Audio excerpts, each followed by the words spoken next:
Gelombang pemutusan hubungan kerja atau PHK semakin tidak terbendung di saat sejumlah perusahaan merugi dan tidak sanggup menggaji karyawan karena terkena dampak ekonomi wabah corona. Apakah memang stimulus ekonomi dan insentif dari pemerintah tidak mampu membendung gelombang PHK? Dalam kondisi begini, apa yang harus dilakukan perusahaan dan serikat pekerja? Kami akan bahas hal ini bersama tenaga ahli utama Kedeputian 3 KSP, Fajar Dwi Wisnuwardani. Selamat malam Pak Fajar. Selamat malam Mbak. Dan juga Ketua Umum Asosiasi Pengusaha Indonesia, Haryadi Sukamdhani. Selamat malam Pak Haryadi. Selamat malam Mbak. Oke, Pak Haryadi dan juga Pak Fajar ini tersambung melalui sambungan Skype. Sementara Presiden Konfederasi Serikat Pekerja Seluruh Indonesia, Andi Gani Nuwawea, terhubung melalui aplikasi Zoom. Selamat malam Pak Andi Gani. Selamat malam. Selamat malam. Sehat semua saya lihat ya. Saya mau ke Pak Fajar terlebih dahulu. Pak Fajar, sudah disampaikan oleh Presiden, sudah disampaikan oleh beberapa menteri, beberapa kali ada stimulus ekonomi dan insentif untuk perusahaan yang berasal dari pemerintah. Apakah kemudian kalau masih saja ada PHK, artinya insentif dan juga stimulus ekonomi ini tidak efektif? Terima kasih Mbak Safi dan pemirsa semuanya. Pertama mungkin yang saya harus sampaikan adalah selamat Hari Buruh dengan segala kondisinya. Hari ini adalah hari untuk teman-teman pekerja dan buruh. Ya, yang kedua, ratas terakhir mengenai ketenaga kerjaan terjadi pada tanggal 30 April kemarin. Arahannya jelas Pak Presiden meminta supaya dicegah PHK-nya. Arahan pertama tentang ketepatan sasaran. Jadi yang kedua adalah insentif pada pekerja formal itu harus dipersiapkan dengan baik. Yang ketiga, arahannya adalah sektor informal. Juga yang selanjutnya adalah pekerjaan dirumahkan dan di PHK. Bapak Presiden sangat menekankan agar menjadi prioritas dalam prakerja. Salah satu program yang selama ini kita anggap bisa dikedepankan dalam proses stimulus tersebut. Yang selanjutnya program padat karya, dan tentu kita tidak melupakan bahwa teman-teman dari buruh migran atau pekerja migran juga diberikan arahan juga bahwa Pak Presiden pengen sekali itu dilindungi. Artinya apa Mbak? Artinya kami ingin menyampaikan bahwa ratas dari tanggal 30 Maret terus kemudian sampai sekarang boleh dikatakan itu ratas yang secara maraton kita lakukan dengan berbagai isu, dengan berbagai sensitivitas yang kita coba naikkan.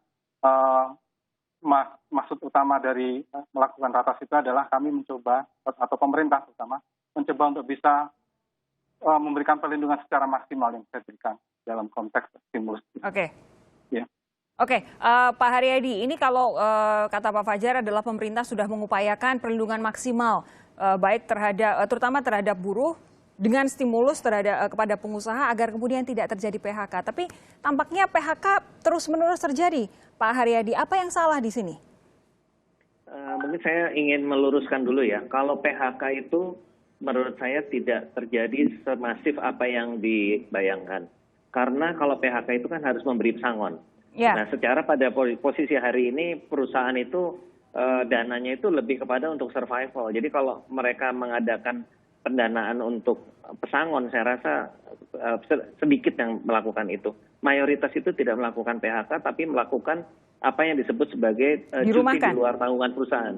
Oke, cuti di luar tanggungan ya? Atau cuti di luar tanggungan perusahaan, ya seperti itu. Oke, lalu ini cuti di luar tanggungan itu kan adalah tetap saja para pekerja, para buruh tidak digaji. Padahal saat ini memang sedang masa butuh-butuhnya uang tunai begitu untuk menyambung hidup. Apa yang kemudian terjadi ketika kalau kemudian pemerintah sudah memberikan stimulus dan juga memberikan beberapa bantuan-bantuan, kok tetap saja terjadi ada buruh yang kemudian dirumahkan, diberikan cuti di luar tanggungan tanpa kemudian menerima penghasilan? Jadi saya mesti jelaskan juga Mbak ya, yang problem utama itu kan ada di cash flow. Karena mulai dari bulan Maret, sejak pertama kali diumumkan kasus corona pertama di Indonesia, itu langsung yang namanya permintaan itu langsung drop. Dropnya itu signifikan. Nah sehingga pendapatan dari perusahaan itu langsung jatuh. Seperti contohnya di sektor pariwisata, mungkin juga beritanya sudah banyak kita dengar, sudah 1.700 hotel yang tutup, lebih dari 500 restoran yang tutup. Itu yang melaporkan ke Perhimpunan Hotel dan Restoran Indonesia. Sedangkan yang tidak melaporkan itu jumlahnya pasti lebih besar lagi. Nah itu sebagai contoh saja. Jadi permasalahan itu adalah permasalahan cash flow. Sedangkan stimulus yang diberikan oleh pemerintah itu baru kemarin.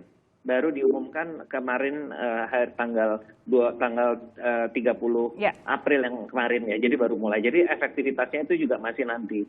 Nah, jadi kalau kita melihat cash flow, memang cash flow ini kan tidak bisa ditahan, Mbak. Dia mengenai stimulus itu adalah payung hukum yang intinya adalah melonggarkan perusahaan untuk membayar itu tidak dibayarkan sekarang, tapi ada yang ditunda, didiskon, dan dibebaskan. Nah, seperti itu. Jadi, tapi kalau dari segi cash flow, pengaruhnya itu adalah tidak terlalu banyak karena permasalahan itu adalah di pendapatannya, Mbak. Jadi kalau pendapatannya ada, itu masih bisa berjalan. Tapi ini sama sekali tidak ada.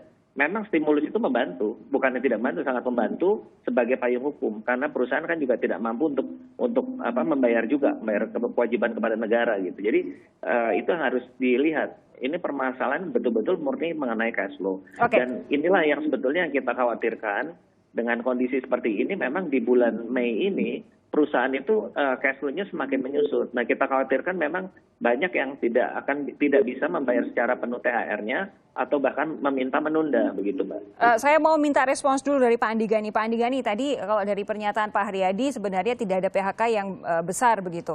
Tapi juga dari Pak Fajar menyatakan sudah ada skema-skema stimulus dan juga bantuan untuk para buruh. Dari catatan Anda, sebenarnya berapa banyak jumlah buruh yang sudah di PHK?